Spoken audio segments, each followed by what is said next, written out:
were we? Did I give you homework? Oh, okay. So no quiz, but you'll definitely have homework. So that's the, or should we do quiz and homework?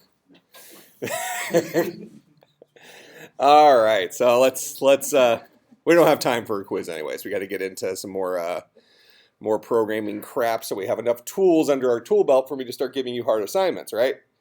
All right, so last time we were kind of talking about the evolution of Java relative to C++, and we talked about pointers a little bit, and one of the big things that Java did was it kind of removed the poor decision making that programmers could do in C++.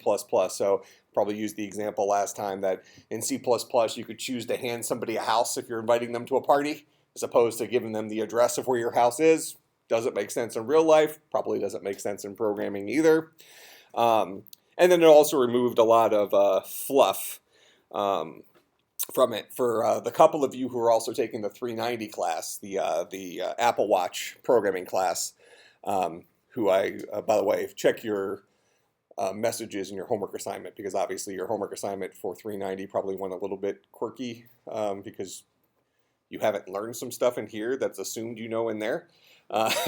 So work with some other class members for the first couple assignments before this class catches up in terms of programming logic. But punchline here is some of the things they're seeing in there with because they're learning another language called Swift, okay, which in our evolutionary chain here, if I go up, did I already add Swift? I didn't. So if we throw Swift in here, we're going to say Swift is kind of we're going to say down over here. All right, so we're going to say it's a more evolved language than Java. It's a much newer language. Java's been around since like 1996, 97, 98, somewhere in that ballpark. Swift has been around for 2 years. Okay, much newer language. Well, Swift has actually taken this to even a further extreme, and we'll kind of explain this through conditionals here as an example. I think we started talking about this last time. So this is related to removed a lot of fluff. Swift has removed even more fluff to the point where I think it stops making sense. So last time we talked about conditionals in here. We'll mess around with those some more, talk about Boolean expressions a lot. But in Swift, for example, it's if Boolean expression body, like that. So the opening and closing parentheses aren't required in Swift. So fine, these are kind of extraneous symbols, but I think from a human being's perspective, it's fairly important to see that to give the code a little bit of structure. So there's kind of two wars we're fighting as programmers, and maybe even three wars for you guys right now as you're kind of beginners just learning the syntax. So one of them is you're learning the programming logic side of things, that programming as a skill set, which is completely separate from learning Java. Okay, so we're learning how to solve problems with a programming language, and what we're doing in here is no different than solving problems last semester using Blockly or using GameSalad, or the people who are in the 390 class taking, solving Apple Watch stuff eventually using Swift.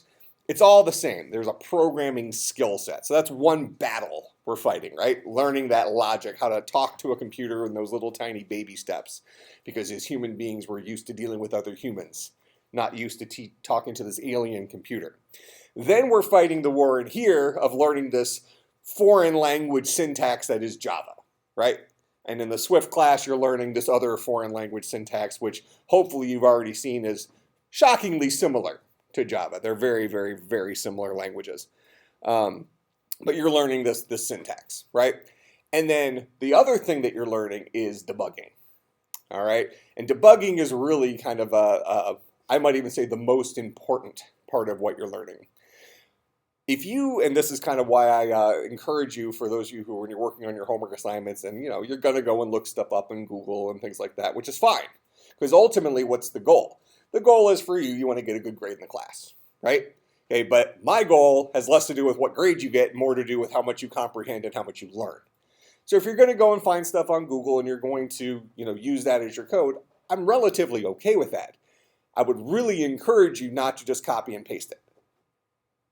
Copy it by hand. Give yourself the opportunities to make the typing errors. Okay, because those are typing errors that you're going to make naturally anyways that you need to train yourself out of.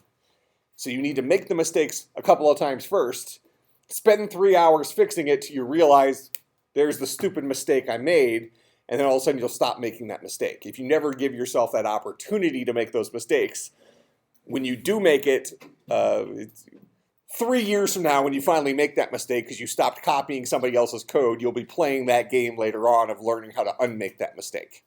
So get into the bad habits now and get out of them rather than having to fix bad habits later on, I guess.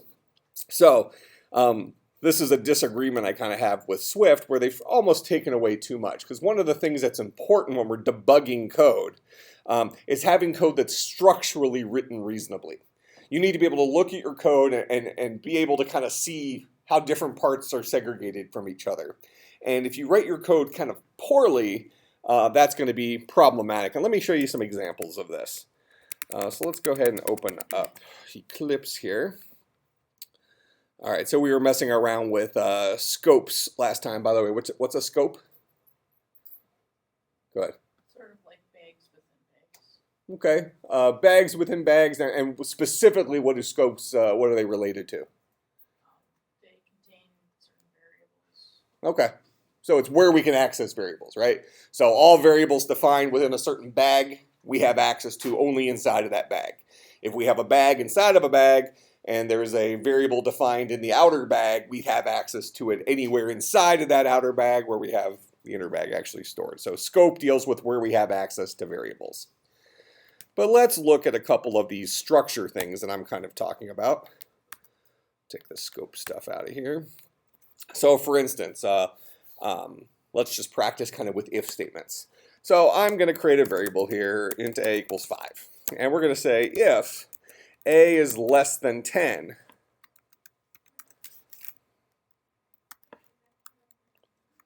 we'll do system.out.println woot. All right.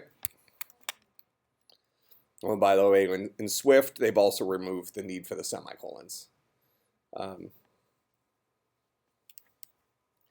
feel less strongly about that one, but as a programmer, you become pretty used to kind of capping off your line of code with a semicolon. It kind of feels like you finished that line.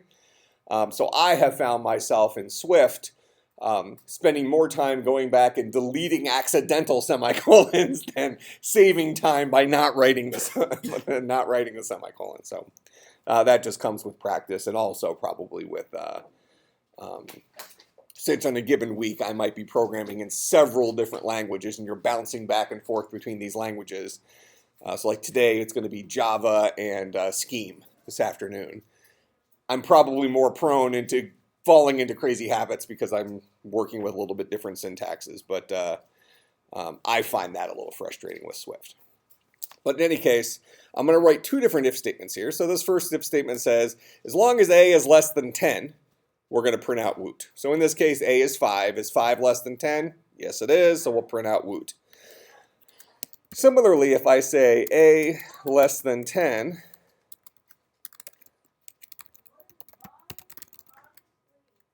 yeah, what's wrong with you? All right, so those two if statements do the exact same thing, right? They do the exact same thing. Which one looks better to you? We should all be saying the first one, all right? First one looks structurally better. We can see where the if statement starts. We can see where the if statement ends. We can see the indentation of the stuff that goes along with the if statement. So like in the syntax in our slides, I referred to this as the body. I referred to this as the boolean expression, which we'll drill home again, but we did talk about that last semester. You should pretty much have that cadence there. The word if, this is just a required, and here's the opening and closing curly braces. Sometimes what you'll see, so let me actually write a third version of this, which I hate, but I hate less than this version.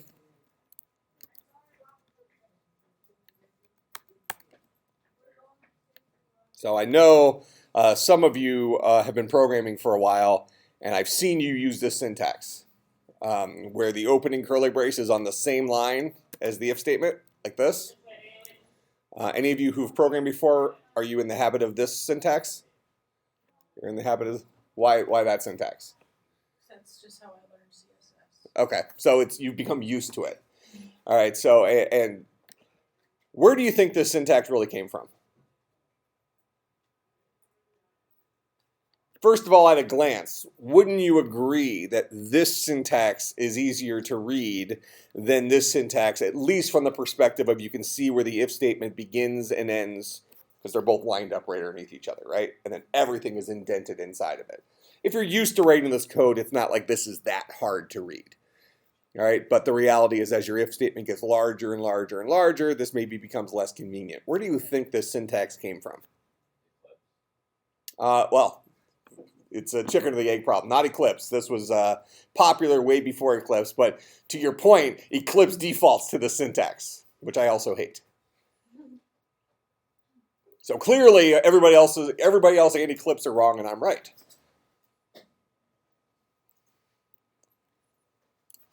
This has certainly become an accepted convention, right? Lots and lots of people write code this way. This code, the syntax, actually came into existence in textbooks to save a line of print, to fit more stuff on a single page, right? They decided not to go as far as that, because that really just looks bad, okay? But they can save one line of font, one line of text rather, by putting that opening curly brace up here on this line, then down on the next line. Makes perfect sense when we're talking about printing in a textbook, right? Well, a lot of people are learning from textbooks. A lot of online examples came right out of textbooks, copy and paste, whatever. They just wrote it exactly as they see it. So this has become an accepted convention, even though its main goal is to save one line of typing. So I don't care which of these formats you use. All three of these, Java is completely cool with. Java is completely fine with you writing your entire program all on one line. Human beings' eyes are not such big fans of that, but Java is cool with it. I would strongly encourage you not to do stuff like this. Okay, it's just going to be hard to read. Just going to be hard to read. And remember, the context of this whole thing is the skill set I'm talking about is debugging. When you get an error in your code and you have to go and fix your code, you want to be able to read your code as clearly as possible. All right, you don't want to be fighting this problem of poorly structured code, which makes it more difficult for you to find the errors that you're inevitably going to make. Make sense? Another thing that I see a lot of beginning programmers do is they don't do any indentation. And I realize that, Eclipse protects you from this to some extent, but as beginning programmers, we tend to go back and rewrite a lot of portions of our code. So sometimes Eclipse doesn't have that opportunity to self-indent stuff for us. So sometimes I'll see programs that maybe have, the if here, the opening curly brace here, this guy there, this guy's still back here, and then the closing curly brace is there, stuff like that. So just structurally wonky looking code, all right? You always want to make a point to make sure that the body of your functions or the body of your statements are indented within the statement. I encourage you to always put the curly braces on their own lines, structurally right on top of each other with everything else indented. It will make your code easier for you to debug, all right?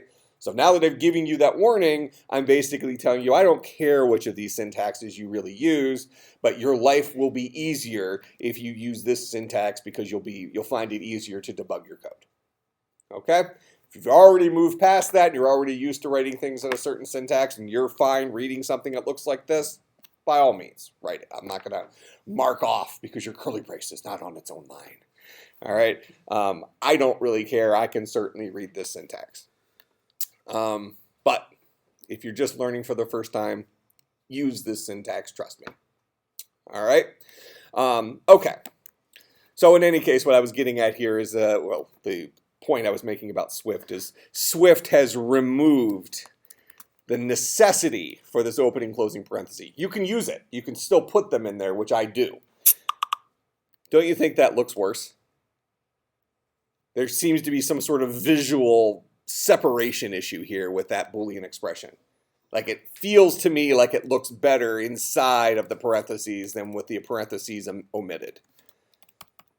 All right, there's something to be said for that. The goal of a programming language should not necessarily be to type less characters. I mean, it's nice to not have to do a whole bunch of extraneous crap, right? If we're just typing characters to type characters, then fine, let's get rid of them. But in this case, it adds a little structure to it. Okay? So in any case, I wouldn't necessarily say less is more in every case, so I might call that a weakness of a Swift, and Swift actually takes that to even a further extreme, but that's for a different class. All right, so let's review real quick what a Boolean expression is. Most of us should remember this. So if we're trying to give a definition of a Boolean expression, what would we say?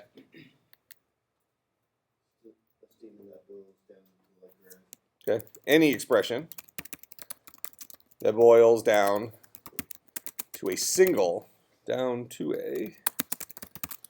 value of true or false. So this should be a little cadence in our head, right? What's a Boolean expression? It's any expression that boils down to a single value of true or false.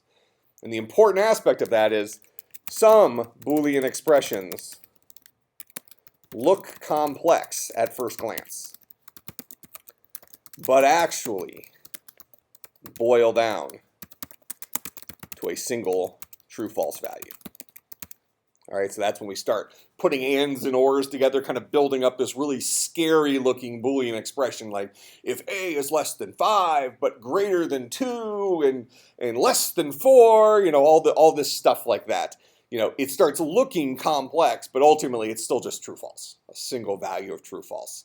So one thing that a skill that we need to learn as programmers, the one that falls underneath that programming skill set skill, not a Java skill, not a debugging skill, but a programmer skill set skill, is the idea of evaluating or resolving expressions before we pass judgment. So when you see an expression in code, before you just look at it and at a glance make a guess, a reactionary choice as to what this thing actually is, we need to resolve it in our head to find out what kind of animal it actually becomes, what it actually resolves to. Make sense? Okay, so an important skill for us to take, and something I see from beginning programmers pretty often, is I'll ask a question, what is this? And the last thing that you ever do is actually look at the screen. You just make this guess in your head almost, like, oh, that's an int. Or something like that. So, if I were to say, well, this is probably a weak example. At some point I'll come up with a better example, probably. Let's see, what can I do here?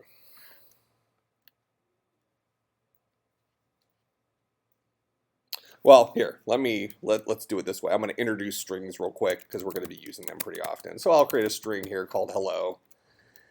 And then I'll say, well, let's put that back. Let me just do system.out.println s.length. Okay, and not really telling you what these things do now, although you can probably figure it out. I might ask you what kind of animal this is. And at first glance, you might say, well, s is a string, so this must be a string. The reality is that the length method of the string class returns the number of characters in a string. Therefore, this expression actually resolves to an integer. This resolves to 5, the number of characters inside of the string s. Make sense? Okay, so a little bit better example there, that at first glance we see the s and might assume this is a string, but this expression actually boils down to a different type of value. So it's important for us as programmers to get used to not passing judgment till after we've self-resolved it at least a little bit. All right. So Boolean expression is any expression that boils down to a single value of true or false, which means that in our conditionals, when we talk about our, let me get rid of the Swift example here. This guy right here is anything that boils down to a single value of true or false. All right, So that means I can do things like if true, print out woot. Is this a Boolean expression? It's a single value of true or false. It's a waste of time. Okay. It's literally a waste of time, but this is a Boolean literal, and the Boolean literal true indeed boils down to true. Therefore, since this is true, we'll execute the body. Similarly, if I say if false, also an acceptable Boolean expression. This guy does boil down to a value of, true or false. Specifically, this one boils down to false, which means that we will never, ever execute this line, because if statements only execute the body in the event that the Boolean expression boils down to true. We can optionally have an else with an if.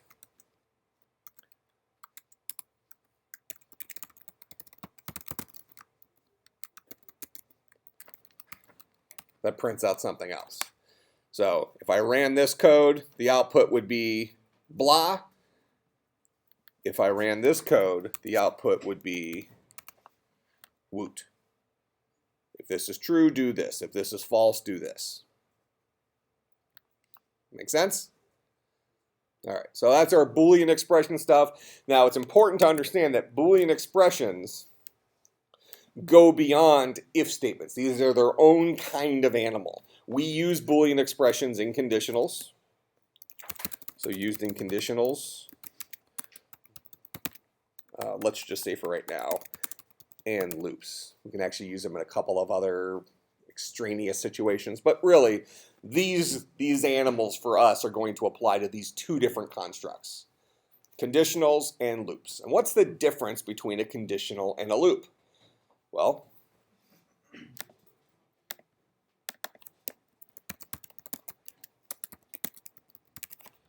in general, both of these guys allow us to ask a question and respond to the result of that question, to the answer of that question. Okay, the difference is conditionals respond once. Loops respond potentially more than once. Make sense? So conditionals conditionals do something once. Loops may do things more than once. Really, it's 0 or more times depending on the type of loop, and we'll look at that here in a minute. Okay, so before we move on and look at loops, we need to introduce some Java-specific Boolean operators. Okay, now that we know what Boolean expressions are, which are left over from last semester, these are the things that allow us to build questions, and then conditionals allow us to use those questions and respond to them. So these guys go hand in hand. We need to have a collection of Boolean operators that we use to build those questions, to build those Boolean expressions, because not all of our Boolean expressions are going to be Boolean literals. Okay? In fact, very rarely will you see something like that. You actually might see a while loop with just a true in it. That's kind of a common little problem-solving thing where you purposely build an infinite loop and then artificially break out of the loop inside of it. I might not call that great programming practice, but it is something you will see. And we'll see that later on. But generally speaking, Boolean literals are not often used. Certainly not going to be often used as part of a Boolean expression. Okay? Just while I'm here, just to show you another thing. So I'm going to create a Boolean variable b.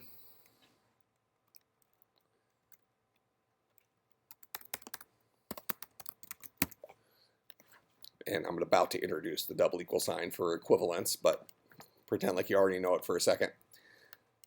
If b is equal to true is equivalent to me saying if b. This is so this Boolean expression is identical to this Boolean expression. In fact, this one is actually redundant because we're going to resolve the value of b, which is going to resolve to a true or false, right? Because b is a boolean. So b is going to be either true or b is going to be false. If it's true, we're saying, is it true that true is equal to true? Yes, it's true that true and true are the same. Is it true, let's say b was false. Is it true that false is equal to true? No, it's not. False and true, different values. So just saying b, if b is true, this whole thing boils down to true. So why not just use b? If b is false, this whole thing boils down to false. So why not just use b? Kind of make sense? This is really redundant. Now, having said that, for beginning programmers, I would encourage you to use this syntax. Be explicit about it. Even though it's redundant, you are explicit. You're following a pattern, a design pattern of creating Boolean expressions. And this pattern is asking the question if this value, or if this variable boils down to this value. Who cares if it's slightly less efficient because you've been a little bit redundant? It's much more clear what you're saying here than what you're saying here. What you're saying here, you're leveraging your knowledge of how Booleans work, and that ultimately it boils down to a single value of true or false. In the programming world, this is more correct. All right? But for beginning programmers and even advanced programmers, there's nothing wrong with this. Computers are really fast. It's not going to hurt the speed of your program very much. Okay? So if this syntax feels a little more natural to you, which it should for most of you, use that syntax. Good rule of thumb when you're learning to program, because it is going to be complex for many of you, is going to be get a correct solution first. Then worry about whether it's optimized enough. Okay? And in most cases, you don't even have to worry about it being optimized. I maybe told this story last semester, but so most of you, or several of you, are at least aware that I actually sold all my businesses now. So I don't actually own a software company now. I'm a partner in one. But when I did own a software company, it was not uncommon. I remember a specific example of a developer. I was having him do this one task, and it was a very simple task. Just write a quick little if statement to ask this question and do something. He came up with this roundabout, efficient mathematical algorithm to do this thing in the most efficient way possible. At the computer level, he probably saved microseconds in terms of the program actually running. And he was so proud of the solution. Yet, from my perspective, this is a guy that makes $75 an hour. He could have solved that in 2 minutes, just writing a couple if statements. Instead, he spent an hour or two coming up with this complex mathy expression instead of writing 3 or 4 if statements inside of each other. That wasn't the most efficient approach, but you know what? It worked just fine. So there's an example of where a super efficient solution isn't necessarily better. Some cases, some programs are time complexity type problems where having an efficient solution does make a gigantic difference in ultimate speed. But that is substantially more rare than writing correct code that you can get right the first time rather than convoluted code that might be buggy because you've come up with some sort of mystical math formula that somebody might name after you at some point in time. The other thing, what's another reason, do you think, for writing straightforward code? Code that's easy to read even if it's not the most efficient. Go ahead. So other people know what's going on if they need to work on it. Yeah. You're not going to be the only one who's ever going to be working on that code, especially when you get out into the real world and start working on collaborative projects where you're one of 10 developers working on the same software. Well, first of all, you're not going to appreciate when you open up Bob's code and Bob's code is written in the old Greek. Okay? If you can't read it, then you have to go and figure out, well, what the heck is Bob doing here? And in the end, you find out it's some stupid thing and he used meaningless variable names. And So typically those are programmers that deserve to be punched in the face when you get these show-offs and internships and stuff like that, oh, I always use Gothic variable names. It just makes me feel dark. Uh, those people exist, by the way. It's bad. And now Swift makes it even worse. Swift allows you to use emojis as variable names. Now, I've gotten okay at translating emojis, but it seems like we're moving backwards. Aren't emojis kind of like hieroglyphics? Like I saw an article this morning that talked about the, iOS 9. Apple just had their announcement yesterday with the iPad giant and the new Apple TV and that stuff. So, cool stuff. But one of the things they were bragging about with iOS 9 is a whole new gigantic set of emojis. There's actually a cheese burrito emoji now. Might come in handy every now and then. Why don't you just type cheese burrito? Especially since you can just say it now, right? Now you dictate it. Who types anymore? That's going to come in handy for you for other things, but programming, it does not work well. Yeah, it's bad. It thinks you're trying to do other weird stuff. But in any case, it's your goal should be to write code that is straightforward to understand and easy to read. So that comes into formatting as well as solutions that make sense, not solutions that follow some sort of gibberish math equation that shows you people that you're that much smarter than them. Really what you're showing them is that you're willing to waste your employer's money on paying you per hour. That's how I translated that whole thing. Okay? That cost me $100 instead of $5 to have this guy write some formula that had no performance advantage whatsoever. While I appreciate he was smart enough to do something like that, and it might come in handy at some point for writing some sort of animation thing that needs to run really smoothly and do transformations on a matrix or something, cool. Show off your mathy stuff then, okay, when it's going to matter. Okay? Don't charge me an hour and a half of labor for something that takes 30 seconds. So hopefully I got the point across. All right, write code that's easy to read because you won't be the only one that's going to be reading it. Write code that's structured nicely because you want to be able to debug your own code, and you're not going to be the only one who's reading it. So there's more to what we're doing than learning programming, the programming skill set, learning Java. We're also learning how to write, let's say, pretty code. And the last thing I might say related to that is this idea that in real life, I'm a very disorganized person. I recently just learned that my clothes hamper is not the floor of our living room. My wife has been drilling that into me for a while, and then she got one of those spray bottle things with put water in it. Yeah, now I put my clothes on the back of the chair at the dining room table. So we're improving. So punchline, I'm not a very organized person, yet I'm extremely picky about organizing code. That should probably tell you something. All right, so if I'm organized enough to say that this is important, yet I don't even want to get my clothes to the hamper, probably something. Okay, whatever. So let's go back in here. So we were talking about Boolean operators.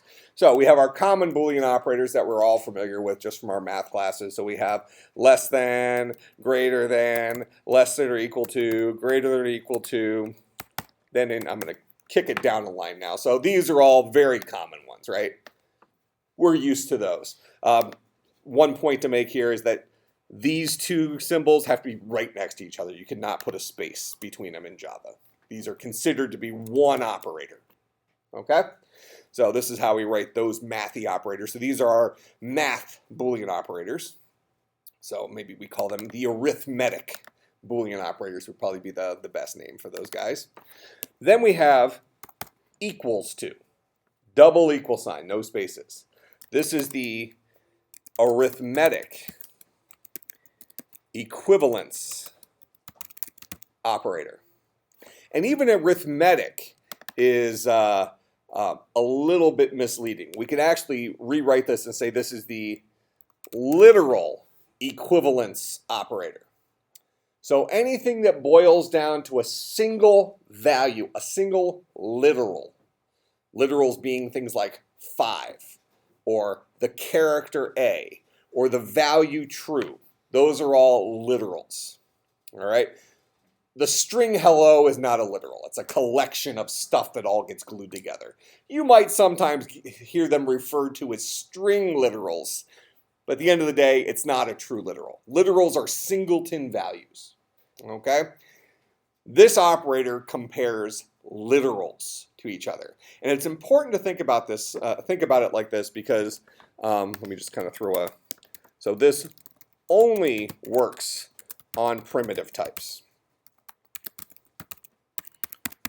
Okay, that's an important aspect there, because at some point what you might do is you might try to use the equal sign, the equivalence operator, to compare strings.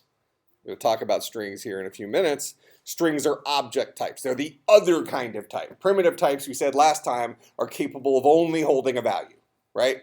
Very simple types of values inside of our language, only capable of holding a value. They don't know how to do any additional magic tricks. That's what our primitive types are. Those are byte, short, int, long, float, double, boolean, and char. All right, those are our primitive types in Java, as well as C++, as well as C, as well as Swift, as well as C#, so it's all over the place. All right, we also mentioned last time there's an additional secret primitive type called pointer, right? That Java doesn't have a specific syntax for, but what are pointers? What kinds of values are pointers built to hold? Memory addresses. Memory addresses. Integers are built for holding whole numbers.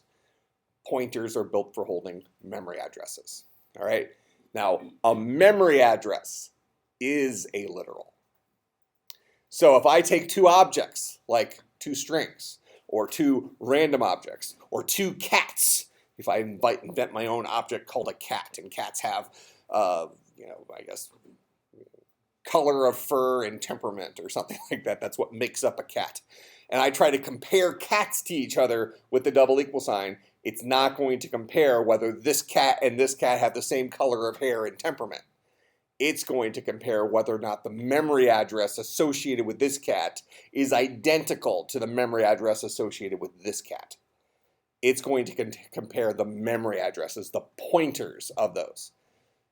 So punchline being, if you want to compare cats, you're going to have to write your own function that specifically compares cat A and cat B's hair color and cat A and cat B's temperament, something like that. Double equal sign, while it won't be a syntax error, is actually comparing something that's likely different than what you want it to compare. All right, we'll see that here, and I'll drill this into you here in a few minutes. All right, so important operator.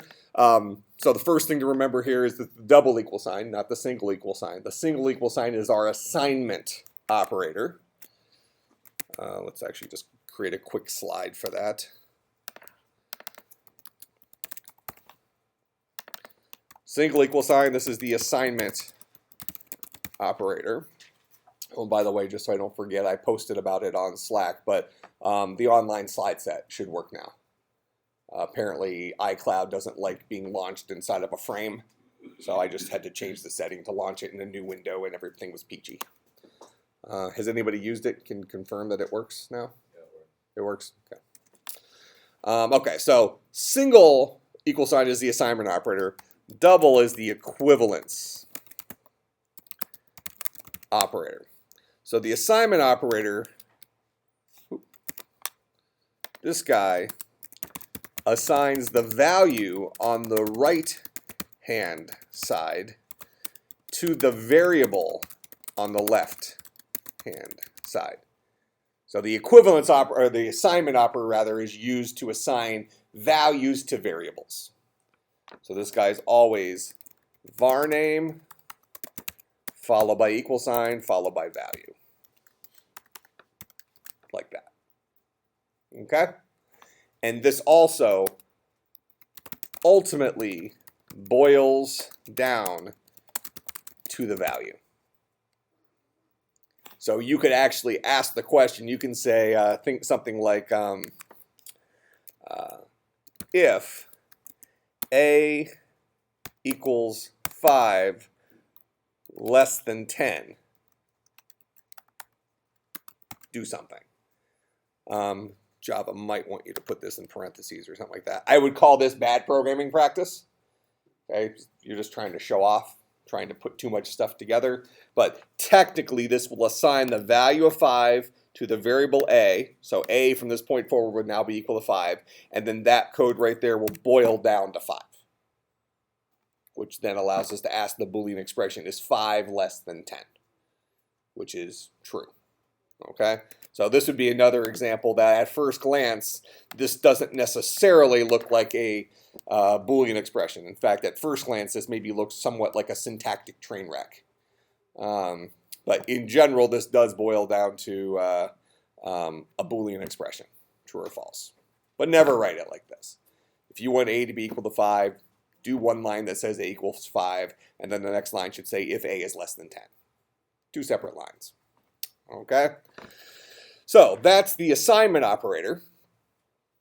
The equivalence operator tests whether the left and right side boil down to the identical literal value, resulting in a true or false value. So this guy will result in a Boolean expression. Make sense?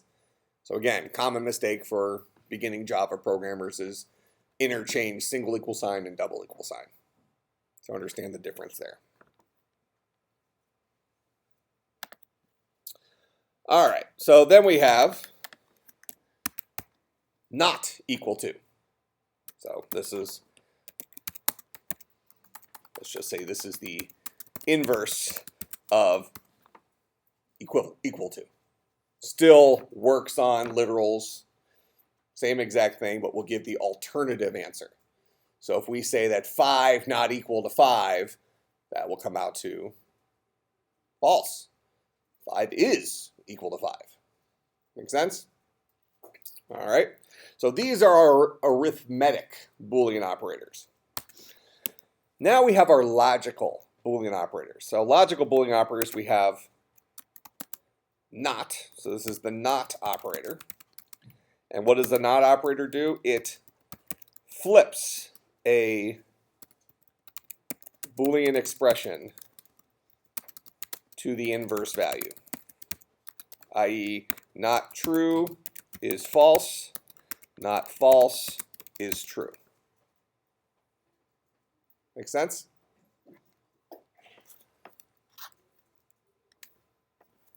Then we have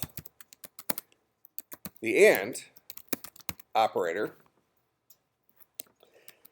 The AND operator returns true if, what's the math thing? If and only if, IFF.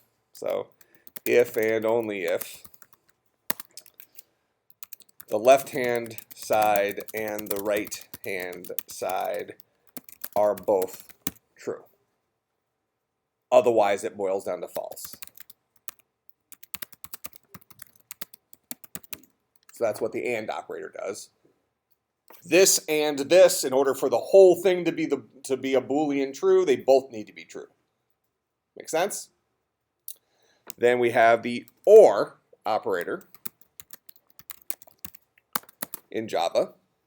So this returns true if at least one side is true. At least one side is true. They can both be true, so it's one or the other or both. It will boil down to true. Otherwise, it'll boil down to false.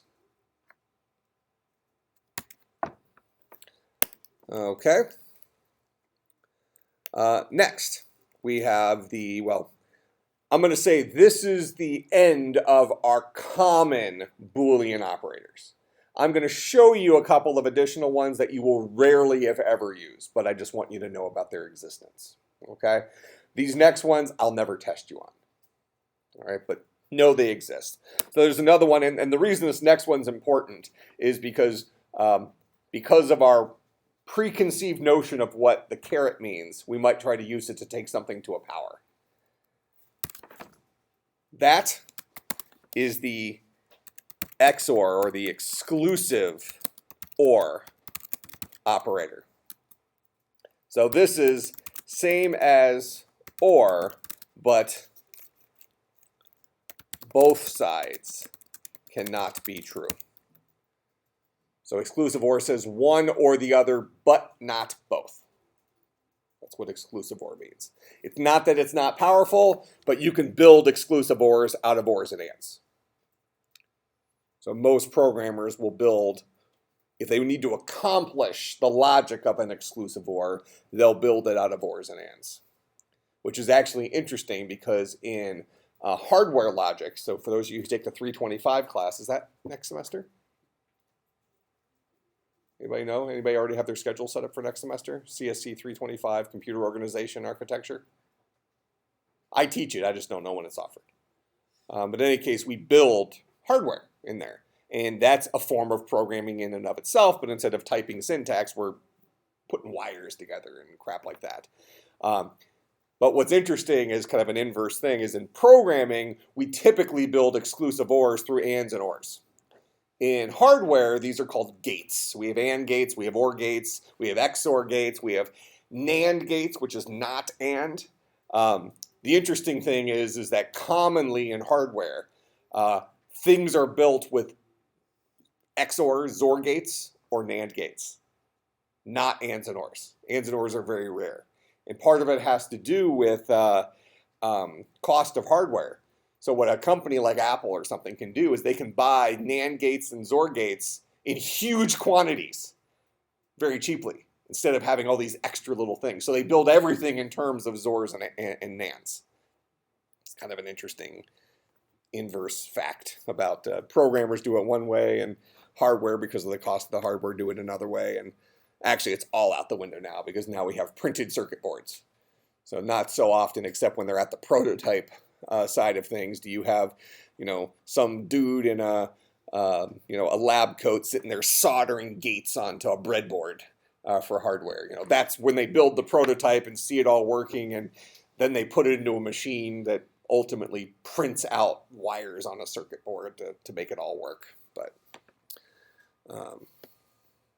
same thing. So this is the OR, this is the XOR, which you'll rarely use. Then we have three other operators. Well, let's say two other operators. Anybody know what these are? Those of you who've had Java before? Or any C-based language. Much, much, much rarer. But the reason I point it out is understand that when you want to do an AND, it's the double ampersand. When you want to do an OR, it's the double vertical bar, not the single, because single means something very different. This is something called the bitwise AND operator. This is the bitwise OR operator. Anybody know what bitwise means? All right, so it's something we'll also talk about in the organization class, but we've mentioned in here that ultimately computers like numbers, right? So everything is ultimately represented as zeros and ones. So what a bitwise, let's just do bitwise operations. So let's say we're saying 5 and 6. Now, at first glance, we would say that's illegal, right? Why? Well, we've advertised the AND operator, the normal AND operator, the double ampersand, as requiring a Boolean expression on either side, correct? Is this a Boolean expression? Now, what is that? Integer literal. Yep. So this is the literal 5. Same thing here. This is the literal 6. Does not boil down to true, false. Does not boil down to true, false. So what does it mean to say 5 and 6? Doesn't make any sense. So we're going to say this is illegal. But 5 and 6 is legal. So what actually ends up happening with this is, let's just say that these are bytes, so I don't have to write as many zeros and ones. The byte version of a 5 is, so that's going to be a positive number, so we'll leave that at 0. No, so that's a 5. So this is the 1's place, the 2's place, the 4's place, so we have a 4 and a 1, 5. Then we have the same thing for a 6. So that's the binary version of 6. So 5 and 6 bitwise. What it does is it goes through and it does the AND operator on each individual bit and only boils down to true when they're both true. So this is going to be 0, 0, 0, 0, 0, 1, 0, 0, which actually will boil down to the value 4. That makes sense? So, interesting, but not necessarily that useful for common stuff. We actually use it in some hardware organization type stuff. Okay, but important to introduce to us here so that when you use the single ampersand accidentally over the double ampersand, you realize why you're getting strange results. Okay? In fact, I'm actually interested in something real quick, just from a trivia perspective. Just take all this crap out real quick.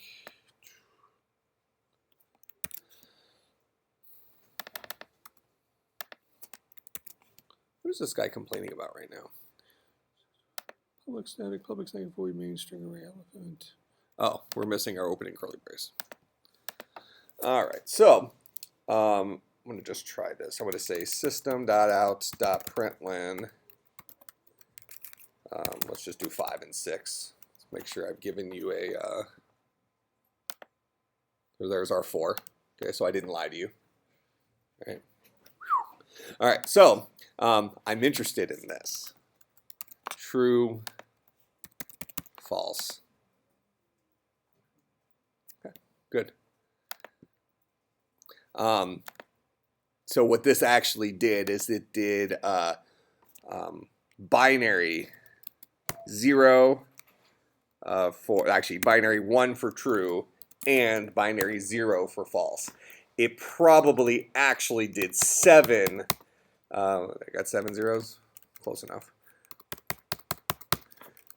Total of 8 bits, probably unsigned, because that's, I think in Java, that's the smallest footprint value is a byte, 8 bits of data. So this is the numeric representation of a true. This is the numeric representation of a false in Java. In an older language like C, trues and falses were actually represented as zeros and ones. In C++, it shielded us from the zeros and ones by giving us a syntax for true and false, but it was clear they were actually represented as zeros and ones, because you could do math with it. You could say true plus 7, and that would give you an 8. Okay? But you kind of get what I'm saying? That's like quirky, show-off code stuff that most people can't follow. Java, I'm promising you, through our evolutionary lesson here, has come from those languages. But Java's done a much better job of segregating that, but we see here that actually it does treat, under the hood, these guys are represented as numerics. And technically, it does allow us to get at the numerics. Yep. Well, when I had first learned the single ampersand or open bar, it was just, we were just told it was the same as the double, but it forces both, it checks both sides instead of just the first one.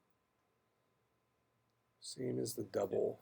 Like the two of them would short circuit if it got a result on the first expression. Okay, so you're saying something like this. You would get, let's just, let's flip this around to see if we can prove your point. False and true. and this one would say false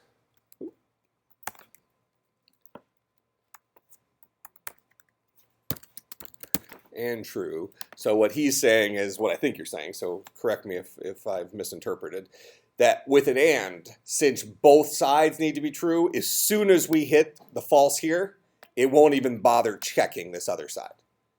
Okay? Where you're saying in this case, it will check both. That it won't just stop here. It'll look at that second side as well. Okay? Let's see if that's the case. So that means that this guy should be false, and this guy should also be false. And I think we'll see that same answer. I wonder if it's always that case.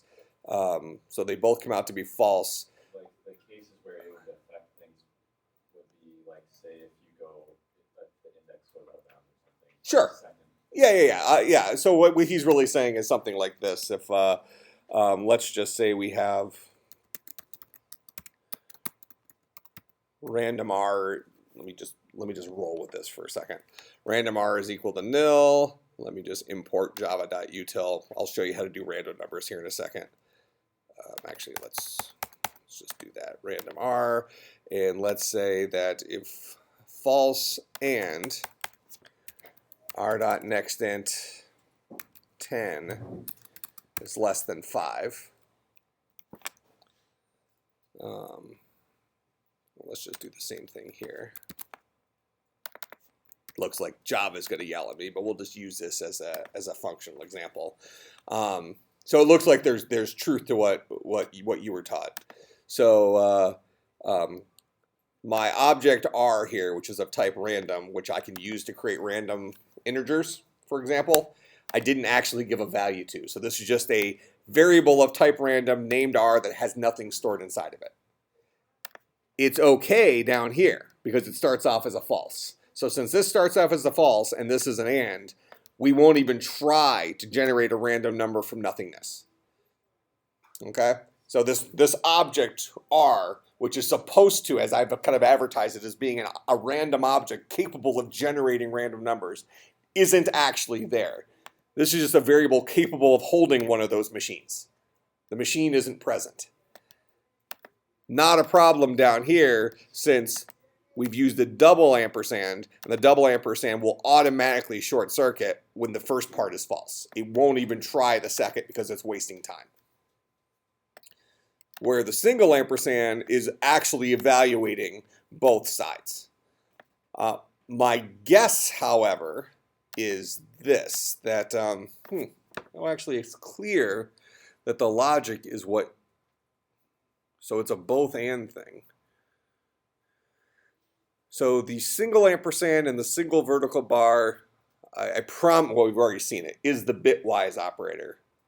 It seems like when you're not using numbers, when you're actually using booleans on either side, it treats it as a guaranteed to finish and an or. It's kind of, yeah, I'm cool with that.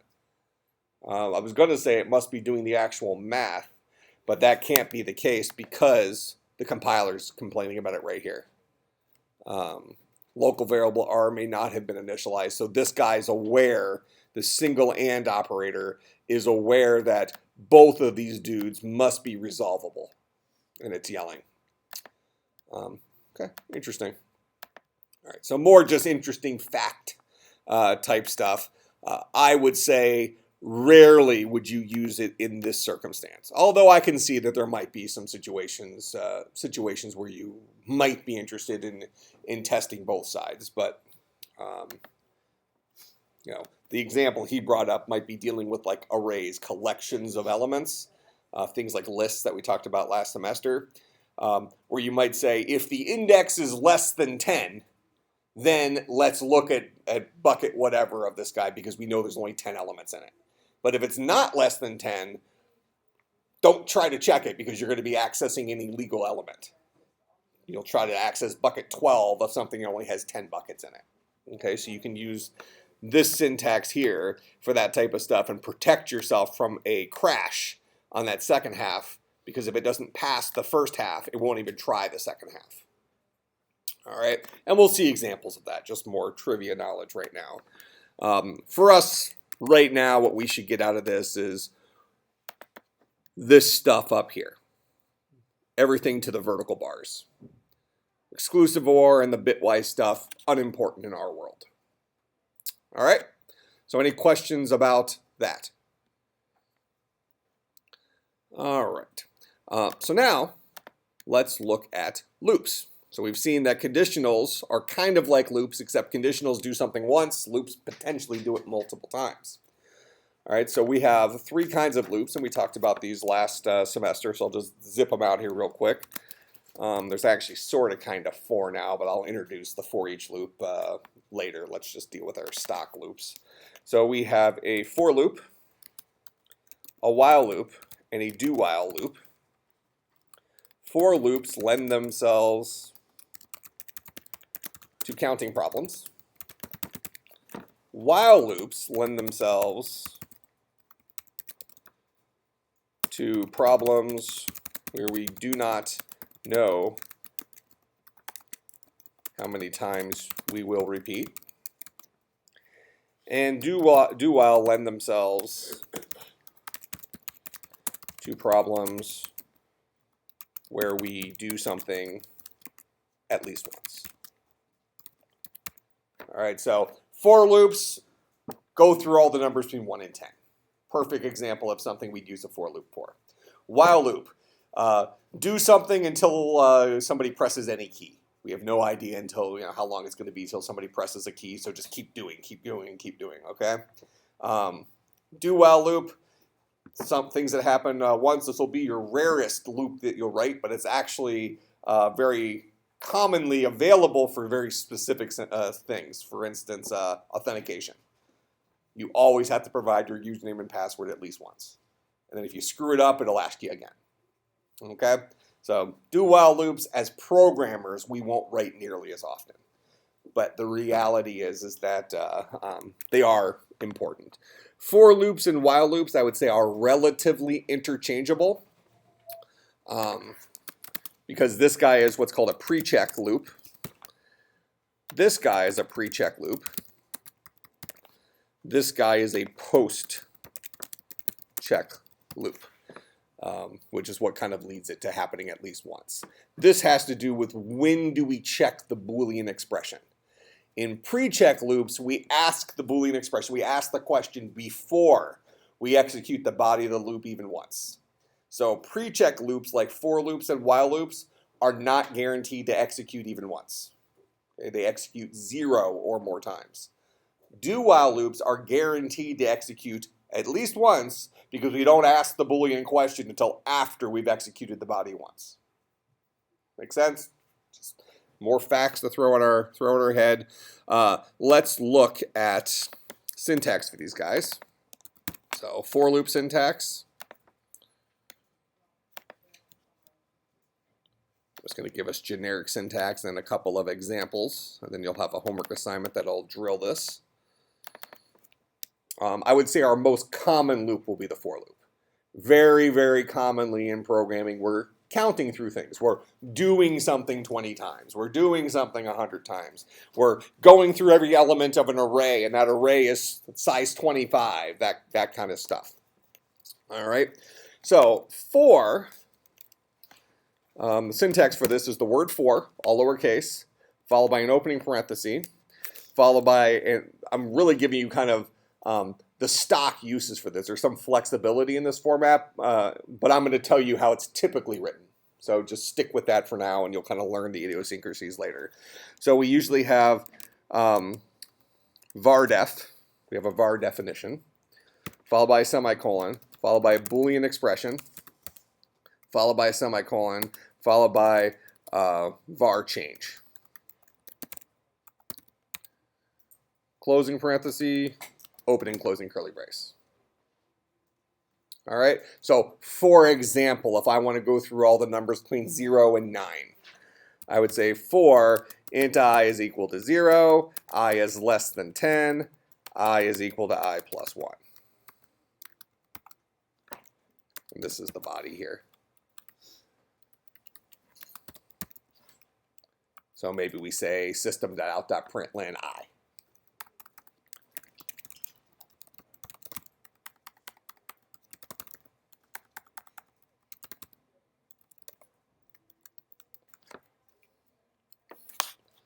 All right, then let me format this a little nicer.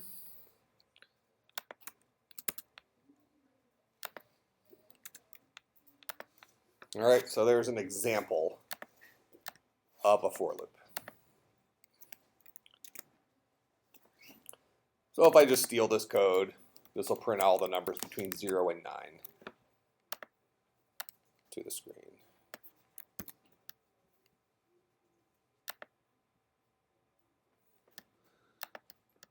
Oh, semicolon. So there's 0 to 9.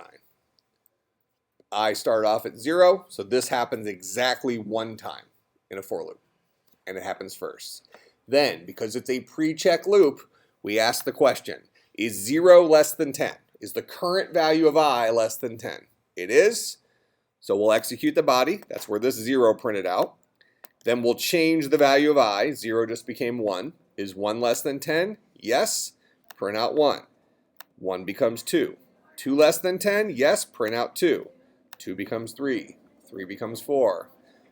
8 becomes 9. Is 9 less than 10? Yes. Print out 9. 9 becomes 10. Is 10 less than 10? It's not. So we fall past the end of the loop and move on. So that's why we only got 0 through 9 printed out. Make sense? All right, so that's our for loop. Equivalent while loop. Let's just kick it down a line here. So we'll say while. So this is while, Boolean expression, body. That's the syntax for the while loop. So notice that built into the while loop, we don't have those stock places for defining our counting variable or changing that counting variable. So while loops in and of themselves don't necessarily lend themselves to counting problems.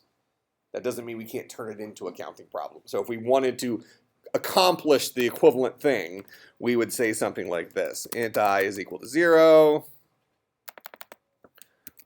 While I is less than 10, print out I is equal to I plus 1. So now this code does the same thing that other one did. Because I've artificially made it a counting problem. Given myself a variable, kept going as long as that variable was less than 10, and then artificially changed the value of that variable at the end of the loop.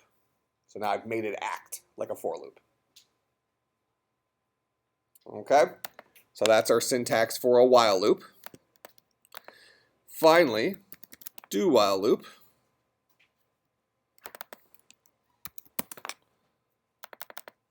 Syntax for this is do this stuff while Boolean expression semicolon. So the equivalent here would be do this while I is less than 10. So the output of all these would be the same, but where they would differ is if I did this. If I started I off at 10. The do while loop here would print out a 10, 10 would become 11, then it would fail, the Boolean expression, because it's a post-check loop. It checks the Boolean expression after it's executed the body at least once.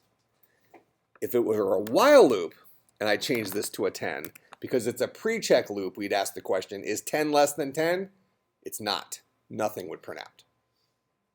Make sense the difference between them? All right. But for us, those are the generalistic syntaxes for our 3 different kinds of loops. But at least initially, you'll mostly be using for loops. So we're going to start practicing using a for loop here. All right, so what I'm going to do, your assignment for next class, which I'll put up here in a minute, but I'm going to give you kind of a starting point for it. So I'm going to go through all the numbers between 1 and 100. Okay, so right now this will print out all the numbers between 1 and 100. So I've given you the for loop side of things here. All right, so now what I'll have you do for your assignment though is I'll have you go between all the numbers between 100 and 1,000. Making you modify the loop a little bit. Okay? It'll take 2 seconds, but at least you'll have to manipulate the loop. And for each of those numbers, you're going to be asking a question. We're going to be solving a common problem, and those of you who are in the 390 class are solving a similar problem. It's called the FizzBuzz problem. Okay, FizzBuzz is very commonly kind of our first logic problem we solve in kind of learning programming. So the way FizzBuzz works is we go through a whole bunch of numbers, and for each number, if it's evenly divisible by 3, we print out fizz instead of the number. If it's evenly divisible by 5, we print out buzz instead of the number. If it's evenly divisible by 3 and 5, we print out fizzbuzz instead of the number. Otherwise, we just print out the number. Okay? Now, in order to do this, I have to show you how we check to see if something is evenly divisible. We have an operator here. Let's just show it in the slides real quick. Called the modulus operator. We talked about this last semester. So, modulus in Java is the percent symbol. All right. So, for example, 9 mod 3 would give us a value of 0. 3 goes into 9 3 times with remainder 0. So modulus gives us the remainder of an integer division. 9 mod 4 would give us a 4 goes into 9 twice with remainder 1. Make sense? So you're going to need the modulus operator to do this assignment. So what I'll put up on Blackboard is a description of the assignment. You don't have to remember what I just said. It tells you the steps. I'm going to have you go through and print out the mapped version, either fizz, buzz, fizzbuzz, or just the number for all the values between 100 and 1,000. Make sense? And that is due on Tuesday. Right, today's Thursday? Yep. All right, I'll see you then. Oh, and just, I announced it on Slack in the general thing, but there's a documentary out, a Steve Jobs documentary called The Man in the Machine. I watched it last night. It's really, really good. So you can actually rent it on Amazon for like $6 or something, but I think we might be, I might do a showing of it in this room next week, some evening sometime. So if you're interested, go into the general chat on Slack and just say I'm interested so we can make sure we can accommodate people's schedules. So it's, I really enjoyed it. Very applicable to computer science.